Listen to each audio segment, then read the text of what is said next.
आधी रात का वक्त था। एना गोवा के नाइट डिस्को क्लब के बाहर खड़ी हुई किसी का इंतजार कर रही थी। वो अपनी कजन मारिया से मिलने आज ही लंदन से गोवा आई थी कि अचानक एक कार उसके नजदीक आकर रुक गई। उस कार में मौजूद कुछ नौजवानों ने एना को गाड़ी के अंदर खींच लिया और वो लोग उसे गोवा के लंदन ब्रिज पर ले जाकर उसके साथ छेड़खानी करने लगे। कौन हो तुम लोग? और मुझे छोड़ दो मुझे, तुम लोग जाने दो मुझे। मेरी कजन मारिया मेरा इंतजार कर रही होगी।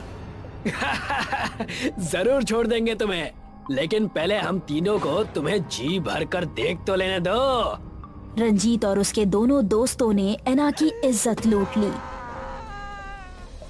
एना ने तड़पते हुए जमीन पर गिरकर कहा, तुम सब याद रखना, मैं वापस आऊंगी, मैं जरूर वापस आऊंगी और किसी को नहीं छोड़ूंगी।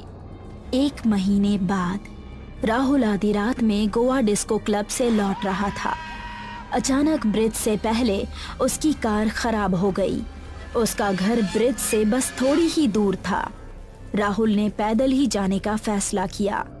वो ब्रिज के करीब पहुंचा ही था कि अचानक चांद की रोशनी में राहुल ने देखा ब्लैक ड्रेस में एक लड़की उसकी तरफ बढ़ी आ रही थी। आधी रात में गोवा के सुनसान ब्रिज पर ये खूबसूरत विदेशी लड़की यहाँ क्या कर रही है? क्या आप मुझे आगे तक छोड़ देंगे? मेरी गाड़ी यहाँ से थोड़ी दूर पीछे ही खराब हो गई है। क्यों नहीं? वैसे क्या इत्तेफाक है, मेरी भी कार थोड़ी दूर पहले खराब हुई है। आपका नाम क्या है? मेरा नाम मार्था है। क्या आप मेरा हाथ पकड़ सकते हैं? राहुल ने अपना हाथ आगे बढ़ा दिया, मगर मार्था के हाथों के स्पर्श से राहुल के तन में बिजली सी दौड़ गई। उसकी धड़कनें बढ़ गई और दर्द से तिलमिला उठा। क्या हुआ? कुछ नहीं, ऐसा लगा जैसे कोई नुकीली वस्तु चुभ गई हो। मार्था ने राहुल का हाथ फिर से पकड़ लिया। अचानक मार्था का चेहरा एक दूसरी लड़की में बदल गया। तुम? हाँ, मैं। ये कैसे हो सकता है? ये नामुमकिन है। लेकिन तेरी मौत अब बिल्कुल मुमकिन है। मार्था ने राहुल को कसकर पकड़ लिया। तभी एक तेज सनसनी हवा उठी और उतने दायरे में अंधकार फैल गई और ब्रिज के पानी में तेज हलचल होने लगी। मार्था के खूबसूरत हाथ अचानक बदल गए। मार्था एक विच थी। भयानक काला सा चेहरा था उसका। अचानक उस विच ने अपने दांत राहुल की गर्दन में गड़ा दिए और देखते ही देखते उसने राहुल के शरीर का सारा खून पी लिया। दूसरे दिन राहुल की लाश ब्रिज पर मिली। पूरे इलाके में हाहाकार मच गया। राहुल के दोस्त प्रीतम और रंजीत को अब भी विश्वास नहीं हो रहा था। यार रंजीत, मुझे अब भी विश्वास नहीं हो रहा कि राहुल हमारे बीच नहीं रहा। मुझे पूरा यकीन है कि राहुल की हत्या की गई है। कहीं ये वही लड़की तो नहीं? बकवास मत कर यार, वो मर गई है। मरे हुए कभी वापस आते हैं क्या? जो भी हो, मैं अपने दिल की तसल्ली करना चाहता हूँ। मैं आज रात ब्रिज पर जरूर जाऊंगा। आधी रात को रंजीत ब्रिज की तरफ पहुंचा ही था कि अचानक रास्ते में एक काले रंग का भयानक पक्षी पंख फैलाए एक अजीब आवाज करता उसके ऊपर से गुजरा। रंजीत घबरा गया। अचानक उसने देखा काली ड्रेस में एक लड़की खड़ी थी। तुम तो एना हो। ऐसा कैसे हो सकता है? कहा था ना तुझसे कि मैं वापस आऊंगी। रंजीत चीखते हुए बदहवास ब्रिज से भागा।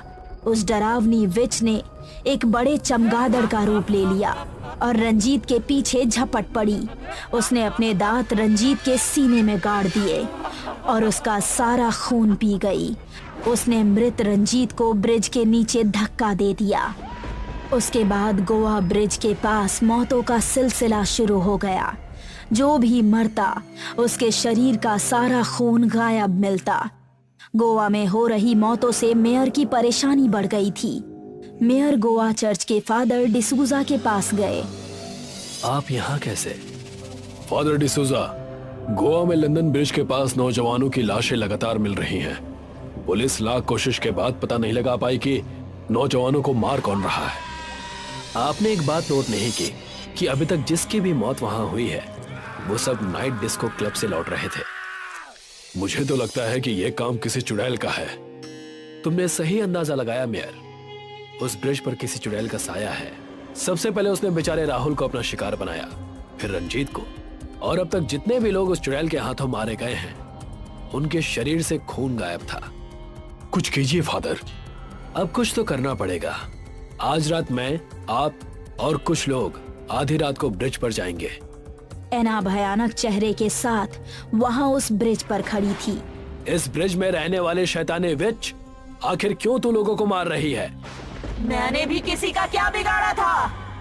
मैं लंदन से गोवा अपनी कजन से मिलने आई थी। रात के वक्त इसी ब्रिज पर मुझे उठाकर बारी बारी मेरे साथ रेप किया गया और मुझे मारकर इसी ब्रिज के नीचे फेंक दिया गया।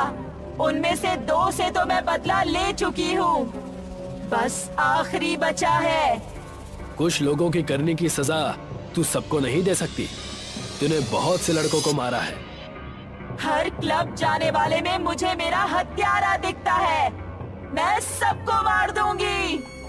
अचानक फादर कुछ मंत्र पढ़ने लगे। जैसे जैसे वो पढ़ते जा रहे थे वैसे वैसे एना का रूप भयानक होता जा रहा था। तभी उसे उन्हीं लोगों में प्रीतम दिखाई दिया। तो आखिर तू भी यहाँ आ ही गया। मैं तेरा ही इंतजार कर रही थी। मुझे माफ कर दो, मुझे जाने दो।